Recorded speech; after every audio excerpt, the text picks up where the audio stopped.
mais attends, après, évidemment, on va parler des restos du cœur. Donc, toi, d'après ce que j'ai cru comprendre, les restaurants du cœur, tu n'es pas pour, non pas parce que tu trouves ça mal dans le fait de donner à manger aux gens, mais pour une raison certainement plus analysée et plus politique. Je trouve que le fait que les gens aient pas à manger, c'est un vrai problème politique, et d'essayer de le détourner en disant pour 200 balles ou 100 balles, vous vous défaussez de ce problème-là, qu'une société soit capable et qu'on accepte qu'il y ait autant d'exclus, et que pour une cotisation de 200 francs, 300 francs, bah, ça te permet d'être peinard après et de puis y penser. Je suis contre ce rôle limité des restaurants du cœur qui donne simplement un alibi et bonne conscience. Ça ne donne pas un alibi et une bonne conscience, ça donne à bouffer à des gens qui n'en ont pas. C'est tout.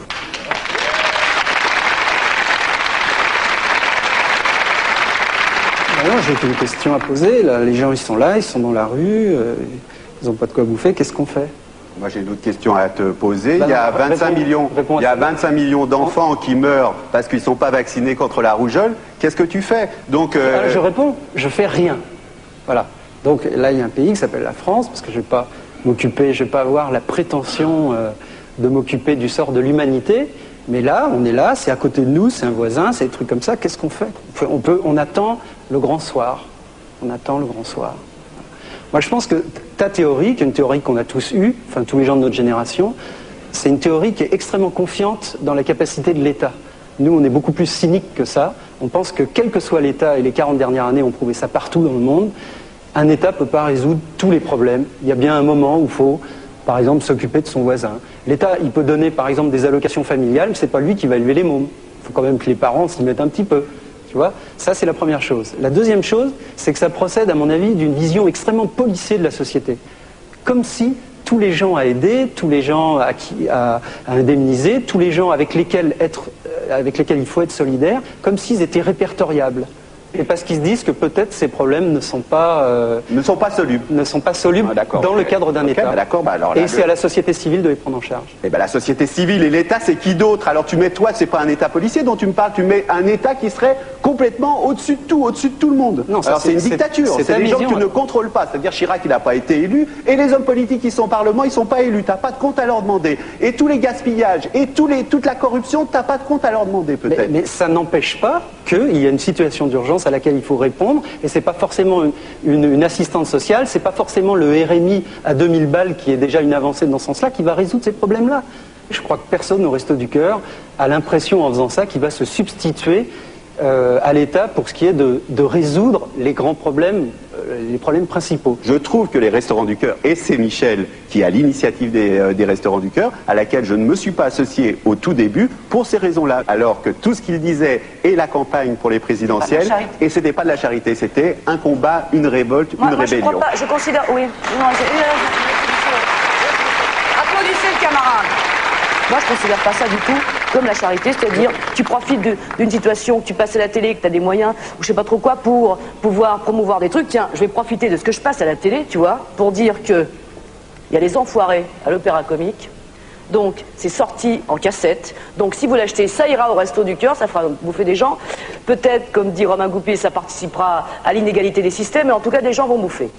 Ensuite, il y a, si vous voulez, l'image d'avec, il y a les Enfoirés à l'Opéra Comique, c'est l'image et la musique. Voilà, ça c'est bien compris. Et donc, dit au Restaurant du Cœur. Non. Je crois qu'il faut souhaiter, je pense que la meilleure chose qu'on puisse souhaiter, c'est que les Restaurants du Cœur ne vivent pas longtemps. Ça arrête le plus vite possible. Voilà, ça voudra dire qu'on n'en aura plus besoin. Alors, il paraîtrait que ta guitare, c'est Michel qui te l'a offert? Ouais, c'est un pot de vin, voilà. Ah, c'est joli comme pot de vin, et tu mets combien de litres là-dedans? On met pas grand-chose. En fait, c'est une guitare de collection qu'il m'avait offert pour me remercier pour la chanson des restos. Voilà. Et pour le remercier, tu veux nous chanter la chanson? Juste là comme ça. Non, je vais l'évoquer. Tu vas l'évoquer? Parce qu'il y avait... justement, on voulait que cette chanson soit pas le fait de chanteurs, mais plutôt un peu de toutes les personnes de la société civile. Fredonneurs. Non, des gens qui représentaient un peu toute la société française. Il y avait Platini, il y avait Montand, il y avait Nathalie Baye, des gens comme ça qui n'étaient pas forcément des chanteurs. Mais est-ce qu'ils représentent la société française? Il y avait Coluche. Pas censé dans ce débat. Ouais. Ils n'étaient pas élus. Voilà. Ils n'étaient pas élus.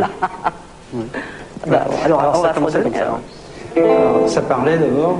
Moi, je donne un rencard à ceux qui n'ont plus rien, sans idéologie, discours ou baratin. On vous promettra pas les toujours du grand soir, mais juste pour l'hiver, à manger et à boire. À tous les recalés de l'âge et du chômage, les privés du gâteau, les exclus du partage. Si nous pensons à vous, c'est en fait égoïste. Demain, nos noms peut-être grossiront la liste.